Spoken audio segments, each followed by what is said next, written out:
Hi everyone, welcome to this C Sharp programming series. Over the next hour, spread across 10-minute sessions, we'll learn C Sharp programming step by step. We'll be using Notepad and some online compiler for C Sharp. So, no heavy resources being involved, you can watch it anyway. So, even though this is a recorded session, I would encourage you guys to have a Notepad or something to record this information so that will be helpful for you in future. So, without any delay, let's try to open the notepad first. So, let me open the notepad. There is a notepad. So, what we do is we'll just write a C sharp code, a simple C sharp code in notepad, and then we put it to then we copy and paste it inside our recorder, our compiler, and then we try to explain more on this.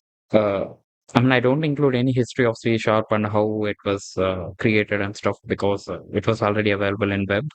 Let's try to jump into our coding. But for your reference, C sharp is developed by Microsoft itself. It's an higher level language. So the applications are coming by in the next session. So don't worry, we'll cover them off. So I always advise if you are following along or if you want to listen and practice. So I would suggest you to stop the video for a second and write on the code. So let's take the some simple code. Usually there is something called using means in general English it's we are using something. So in here it was said like using system and if you write the sentence like in grammatical sense of English we have the full stop. In here the semicolon is the full stop. So if you completed one sentence, you need to put the full stop. Or you can continue writing from here or new line as well. And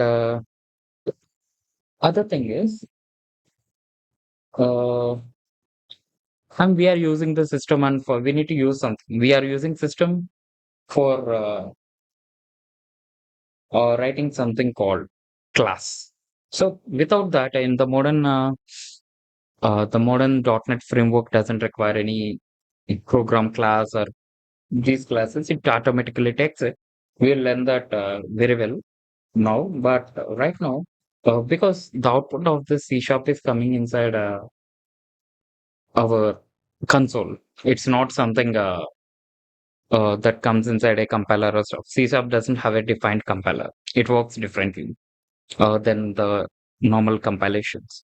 So let's take it like a usually dot operator is to call something inside, like how means in a section I need roll number 15. That way, in console keyword, I want to invoke something called write line. Means I want to write a thing in a new line. So W capital, L capital, as simple as that. And we have to open the braces and we have to type something. Hi, how are you? I just want to put those things. And as I mentioned, Uh, if you remember what we need to do, we completed a sentence. We don't need to do anything here. So we need to close it. And after this, is there anything that we need to do? I think for now it's fine. We'll learn the rest. And for now, it's fine. I'm going to open some compiler like this. So, like this. So this is some very good like C sharp executor where it can actually give you different options. It can show IL code, JIT code. We'll learn about them and even syntax. What is syntax? How it is done. So if, for instance, I need to show, uh, so I mean it's not hard, but if you get user to the C sharp, right, you will understand these things. I'm like why the semicolon has came, why the braces has came and stuff. What is the relation of these things in syntax? And stuff. Why the using keyboard has been used, why the space has been. There's a space, right? and after this, identifier name. Name means the system is identifier here. It's identifying some library or namespace code. And why we have a semicolon? The reason is end of line trivia. I mean, it's easy to understand. Written character and new line. After this, it will go into the new line and do this. So this is how we can understand it much better. So that's one thing you learned about it. So let's now see something about C sharp. What is C sharp? So we just go by the different. What is C sharp? Basically, C sharp is termed as C sharp. The symbol is this, and this is the symbol, and it is termed as this. Okay. And the main thing about C sharp is it's not something alien, it's a programming language. Means it had syntax and rules like other programming languages. So it has all these things like syntax and stuff. And who developed it? Basically, it's an open source. It's an open source developed by, uh, I mean, if I need to speak clearly, uh, the runtime is open source. The runtime is open source developed by Microsoft and a very big community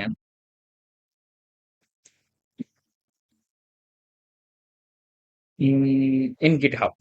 Usually, this was maintained by GitHub. Like usually, if you want to explore that channel, right? If you want me to show that, where in GitHub exactly? So let me try GitHub .NET.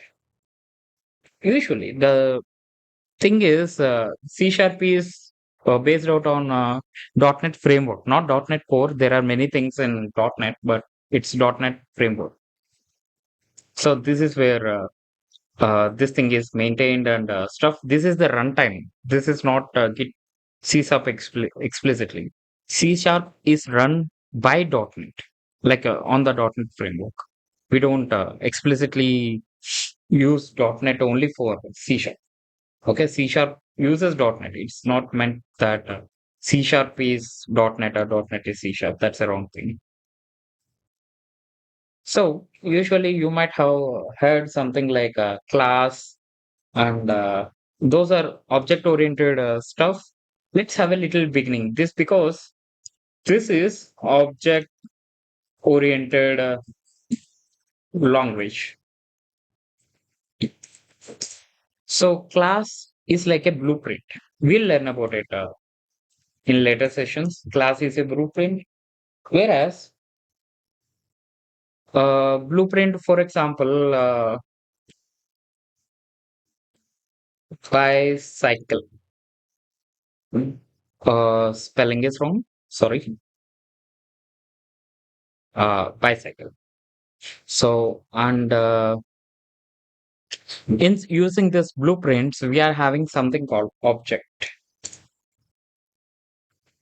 Like, for suppose, any cycle brand, mostly any cycle brand, like MTB cycle, mountain bikes, classic cycles, and etc. We have different types of cycles origin from a single concept that it was a cycle. Basically, it was a cycle, like how we have cars and stuff. So that was one thing. And there is one method called main, which we haven't implemented here because we don't want to go by the traditional way, but we'll implement it at the next session. Mm, okay, take a moment to guess. What do you think the program will print when we run it? If you want, pause the video now and type the code yourself in. Okay. So let me give you the code. Let me give you the code. So, what if you just excluded this? This is a commenting line. What do you think will happen if I remove this? If I didn't even put this? That was my question. So, if I didn't even put this, what will happen? If I remove it, you will see the answer. So, it's throwing an error.